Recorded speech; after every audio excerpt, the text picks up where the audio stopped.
Yo, what's up, everybody? It's Thursday, July 25th. It's raining like crazy here. We get these afternoon tropical rainstorms down here in Florida. They're actually pretty cool. They come in really intense, they last for a little while, and then they go away. So, market tried to get a rebound going today, folks. A couple of things I want to remind you. Number one, I've said all along that the market is going to follow what's happening in the economy. And I've been telling you that the economy is slowing down. By the way, they came out with the first advanced estimates of second quarter GDP. It was 2.8%. So that was way higher than what I had. So where, I was sticking to that 1.5% growth rate for the second quarter, and we saw 23 revisions in the Atlanta Fed. The Atlanta Fed, I have to admit, at the end, because their final one before this number today was 2.7, so they were very close. So mine wasn't close at all. It was I said 1.6, 1.5. A lot of that increase in the second quarter came from an inventory build. That was the biggest in all the components of GDP. Inventory, a change in private inventories was up huge. It was up like 92 billion. That was the biggest increase since the third quarter of 2023. So the thing about it, and I kind of saw that, I didn't mention it on these videos, but I did talk about it in my report because I've been citing the fact that commercial and industrial loans were rebounding in that June period, okay? And that was the last month of the quarter. And I mentioned in the report, that's my MMT trader report that I send out every week. I said it could be an indication of of inventory investment by firms. And it looks like that's what it was. So that adds to GDP. But the thing about inventories is like when firms stock up on inventory, they got to sell that inventory, number one. Otherwise, it sits on the shelf. So they're kind of planning in advance for, to meet a demand for products, whatever. The other thing is that a rise in inventories, it should put some downward pressure on prices, on inflation. And that's just going to, once the Fed gets going, and I've been saying this, once the Fed gets going, that's going to trigger like a self-sustaining cycle of rate cuts. Citigroup now, their economists said we're going to have, starting in September, the Fed's going to cut rates every successive month. So September, October, there's no, September, I think that's 4 cuts this year. There's one, they skip one. Maybe they skip one, and maybe October's the one they skip.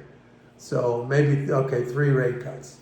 But anyway, I've been saying that once they cut the rates, it's going to start a self-sustaining cycle of downward rates because you're going to lower the general price level.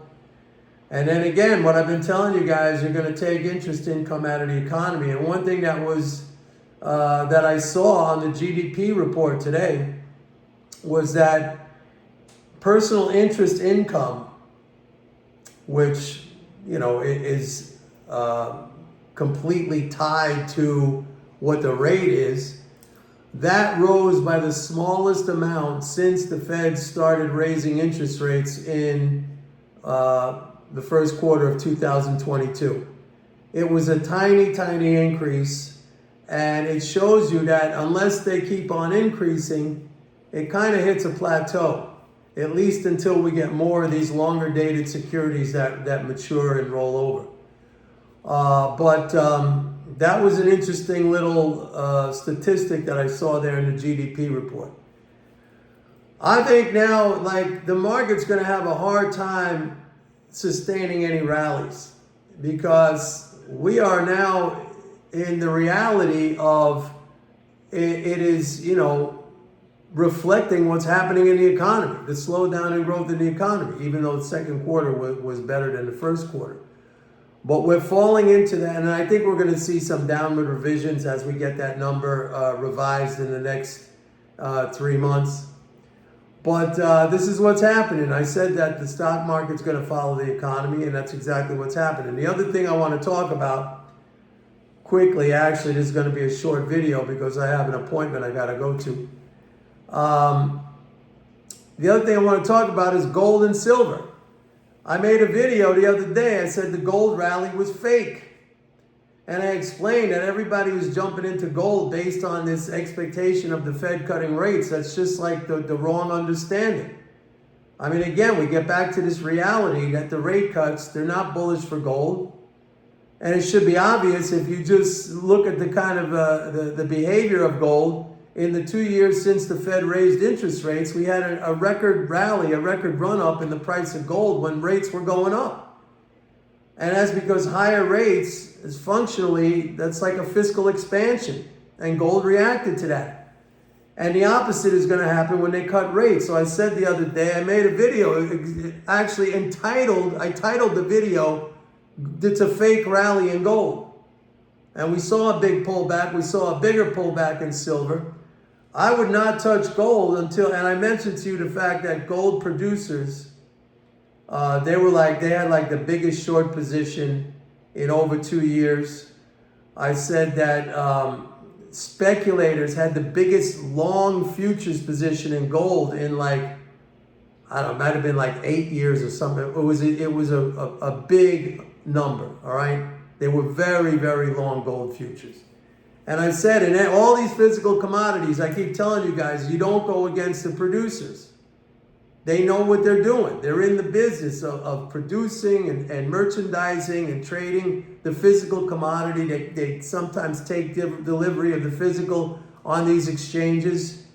I mean, talk about having your thumb on the pulse of the market. Like nobody knows better than these guys. Sometimes they get it wrong individually, but in the aggregate, as a group, commodity producers, they're very savvy. I dealt with them when I was a floor trader on the NYMEX. I had a floor brokerage company. I was filling orders for an oil company, a big oil company. And it was uncanny how they would hit the market just right. All right, and they have the power to move things around. So I said gold was going to come down. I said silver was going to come down. I would not touch these metals right now. I don't think they're bad for the long term. I think they're fine. I just would not get back in right now until I saw producers reduce their short position down to a level that would suggest like they're getting more bullish. They're just nowhere near there now. And I check these numbers every week when they come out. So what do we got ahead? We got the quarterly interest payment on August 15th. Then September is going to get wild, folks, because September you got a tax strain and you got a Fed rate cut. Now, you know the monetarist zombies, they're going to respond, they're going to buy the market on that rate cut. I have a feeling any bounce we get off of that rate cut in September, that's going to be very short-lived. And yesterday I said in my video, the title was, is the top in 2024 in for the market? I think it is. And if we do get a new top based on the rate cuts, I don't think it's going to be much above the top we have in place right now, and I don't think it's going to last very long at all. So, I mean, today's price action, where you saw the market try to go higher and then it kind of fizzled out, I think that's going to be your pattern. The other thing I saw today in the weekly AAII sentiment survey, investor sentiment survey, comes out every week. 37 of the last 38 weeks, I talked about this last week in my video too, but now 37 of the last 38 weeks, the bull-bear spread. In other words, when you take bullish consensus, bullish sentiment minus bearish sentiment, the readings that they have, the bull-bear spread has been positive for 37 of the last 38 weeks. You got to go back to 2004, to March 2004. That's more than 20 years. You got to go back to see a stretch of positive weekly results like that. And that thing, the longer these things stay extended, the longer they stay extended in the opposite way, which means that the down, when this thing flips, when that bull-bear spread goes bearish now, it may stay that way for a very long time, like weeks, 25, 30, 35 weeks. So just be prepared. And I keep saying, the 5 pillars of spending, you're going to lose a major one when the Fed starts cutting interest rates. I'm the only one saying that. I keep saying, we're going to come back, we're going to revisit this, my words. I guarantee you we're going to come back and revisit my words.